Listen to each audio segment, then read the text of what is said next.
Hello दोस्तों।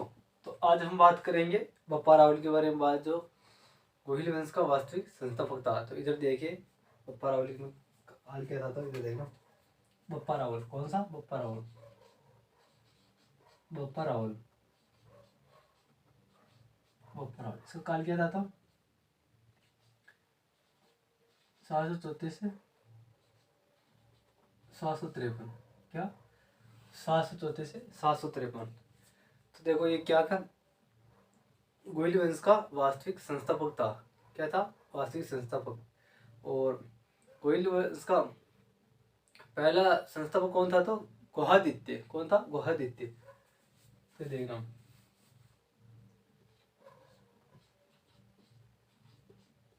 गोहिल वंश का संस्थापक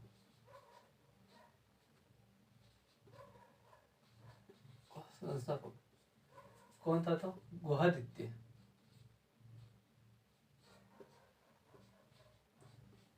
गुहादित्य तो 566 ईस्वी। कौन सा? 566 ईस्वी में बनाया गोहिल वंश का संस्थापक गुहादित्य। कब बना था? 566 ईस्वी में। कौन सा? 566 ईस्वी में। तो पहला ये था, लेकिन क्या ये वास्तविक नहीं था। वास्तविक कौन था? तो बप्पा रावल था। कौन था? वास्तविक गोहिल वंश का वास्तविक संस्थापक। इधर देखना दूसरा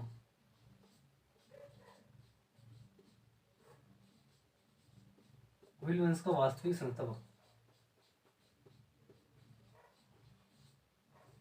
वास्तविक संस्थापक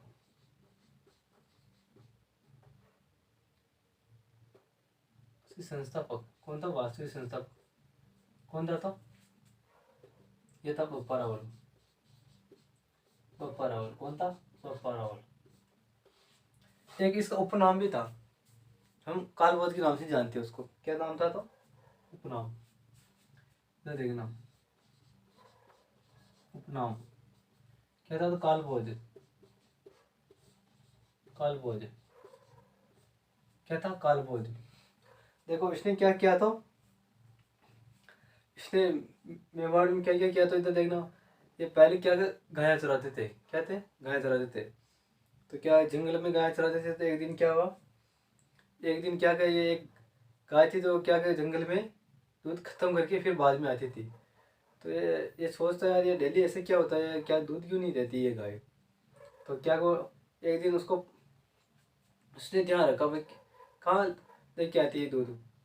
तो क्या एक जंगल में एक शिवलिंग एक लिंग था। तो उसके अंदर उसके ऊपर उसने सारा दूध वहीं डाल के आती थी। तो एक दिन उसको पता चला, तो अंदर खोद के देखा तो इसमें एक शिवलिंग।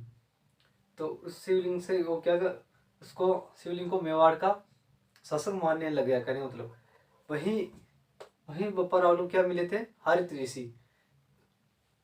बहुत से इतिहासकार ये बताते हैं कि बप्पा रावल ने हरित ऋषि गया चराते थे।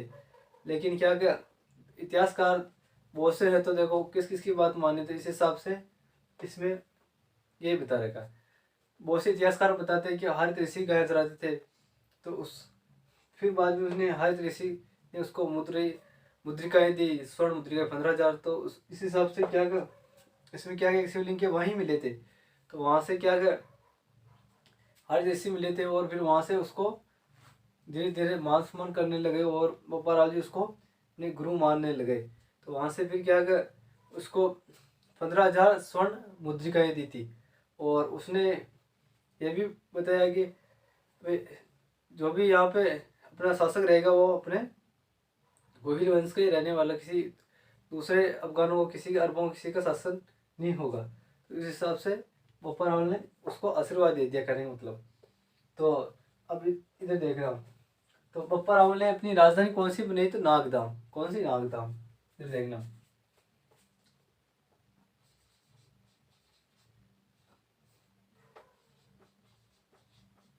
बप्पा रावल ने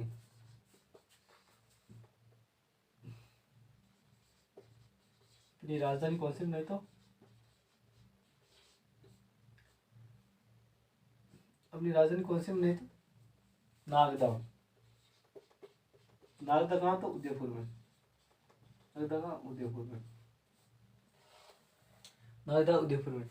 फिर क्या ऊपर रावण ने धीरे धीरे धीरे क्या कर एकलिंग जी का मंदिर बनवा दिया, एकलिंग जी का मंदिर बनवा दिया। और उसको क्या कर मेवाड़ का शासक मानते थे, कहने का मतलब क्या मानते थे, मेवाड़ का शासक मानते थे। इधर देखना आगे, मेवाड़ का शासक मानते थे। तो ये कहाँ बनवाया, तो इधर देखना एकलिंग जी का मंदिर, ये इंपॉर्टेंट है ये बात। कहने का मतलब बप्पा रावल ने एकलिंग जी का मंदिर उदयपुर में कहाँ बनाया था, कैलाशपुरी के अंदर। इधर देखना बप्पा रावल, बप्पा रावल ने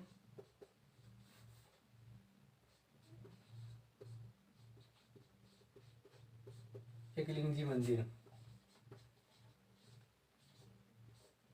मंदिर कहाँ, मंदिर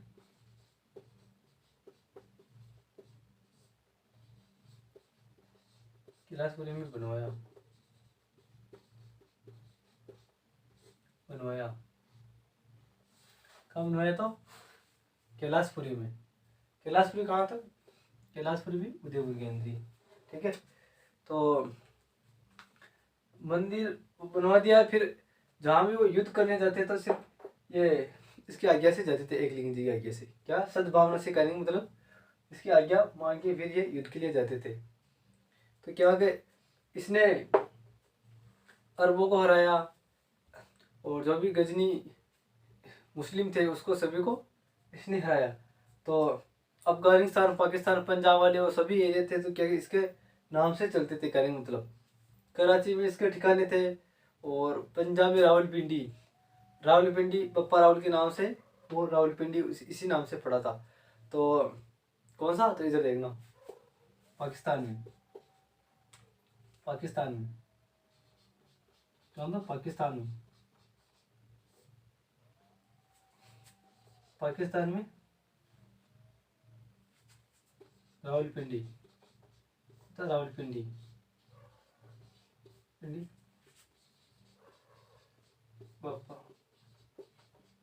रावल के नाम पर पड़ा, पड़ा पाकिस्तान में रावलपिंडी बप्पा रावल के नाम पर पड़ा था, क्योंकि इसने यहाँ अरबों को बहुत बहुत हराया था, इसीलिए क्या कि इसका नाम फिर ये इसने रावलपिंडी रख दिया। तो क्योंकि इसने 18 अंतर्राष्ट्रीय विवाह किया था, कितना, 18 अंतर्राष्ट्रीय विवाह, कितने, 18, इधर देखना कितने विवाह किए थे इसने, 18।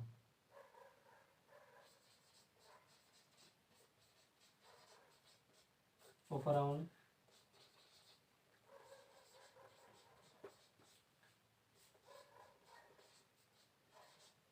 18 अंतर्राष्ट्रीय विवाह किए थे, कितने, 18 अंतर्राष्ट्रीय विवाह। कहने का मतलब ये ऐसा तो क्यों पूछा नहीं जाता, लेकिन फिर भी याद रखो आप, तो आपके हिसाब से क्या का 18 अंतर्राष्ट्रीय विवाह किए थे, कितने, 18 अंतर्राष्ट्रीय विवाह, जिसमें से क्या क्या ये जो और वो मुस्लिम की जो ये महिला थी, तो क्या क्या उससे क्या इसने शादी कर ली, कहने का मतलब 100 रानियों में से 35 रानियां मुस्लिम परिवार से थी, कितनी, मुस्लिम परिवार से, कितनी, 100 में से कितनी थी, 35, 35 राशि कौन थी, तो मुस्लिम। तो इसकी पहली रानी का नाम क्या था, कोकिला था, क्या था, तो इसने सबसे पहले शादी की थी उसका नाम क्या था, कोकिला, कोकिला था। और जो इसने जो ये अरबों से इसके जो उसको हरा के हारने के बाद, तो उसने क्या कि इससे बप्पा रावल के साथ उसकी शादी करा दी। तो 100 कितने, इसमें 100 रानियां थी इसकी, कितनी, 100 रानियां, रानियां कितनी थी इसकी,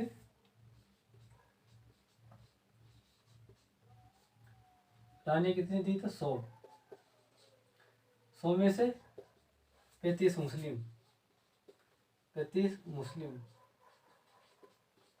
35 मुस्लिम थी, कितनी, 35 मुस्लिम, 100 में से 35 मुस्लिम थी। और ने युद्ध किससे किया था, अरबों से, अरबों से।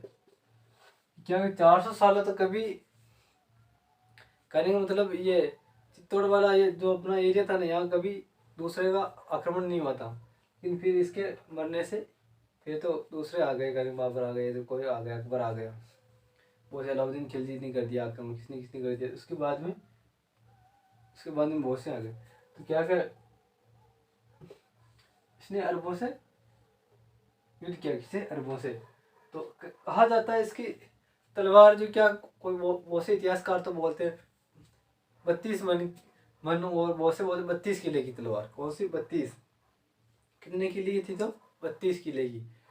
इसकी तलवार कितने किले की, 32 किले की बताते हैं। और वो से, और इसने किसको पराजित किया सबसे पहले, ये देखना, सबसे पहले इसने किसको पराजित किया। तो चित्तौड़ में एक शासक था मौर्य। कौन सा, मौर्य शासक, मान मौर्य। कौन से, चित्तौड़ में। ये देखना, सबसे पहले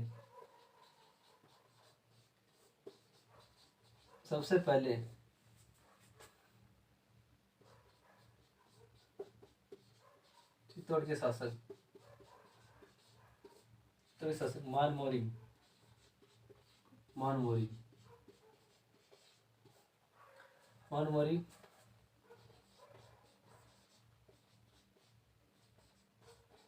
मान मौर्य को पराजित करके चित्तौड़ पर अपना अधिकार कर लिया।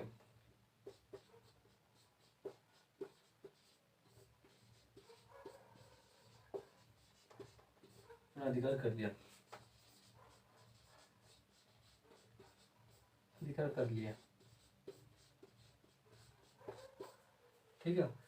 तो चित्तौड़ के शासक मान मौर्य को पराजित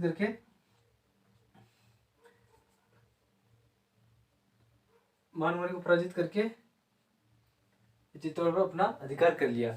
उसको करेंगे, मौर्य वंश का पहले यहाँ शासक था चित्तौड़ में, किसका, मौर्य वंश का।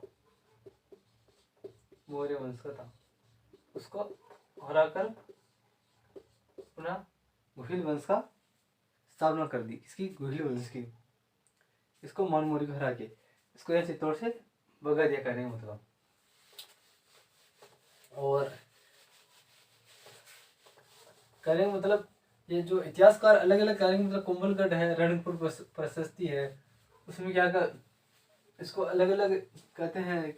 कौन से इतिहासकार क्या बताते हैं, रणकपुर प्रशस्ति में बताते काल भोज और उपरावल अलग अलग थे। काल भोज इसका नाम नहीं था, लेकिन मानते हैं इसका वास्तविक, कई बार एग्जामों में पूछा जाता है काल भोज का वास्तविक और नाम क्या था, क्या उपनाम क्या था, ये काल भोज उपरावल का। तो इस हिसाब से क्या हमारे को तो यही मानना है, और यही है। और तो क्या, इतिहासकारों का मानने तो बहुत सी चीज़ें हैं, लेकिन हमारे जो मेन है उसके बारे में बात हो गई। बहुत से तो उसके बाले और इसके बहुत सी चीज़ें के बारे में बात करते हैं, तो उससे अभी तक कोई पूछा नहीं गया क्वेश्चन। तो इस हिसाब से हम यहीं तक करते हैं, यहीं खत्म है उपरावल। और जय हिंद, जय भारत, गलती हो तो क्षमा करना, धन्यवाद।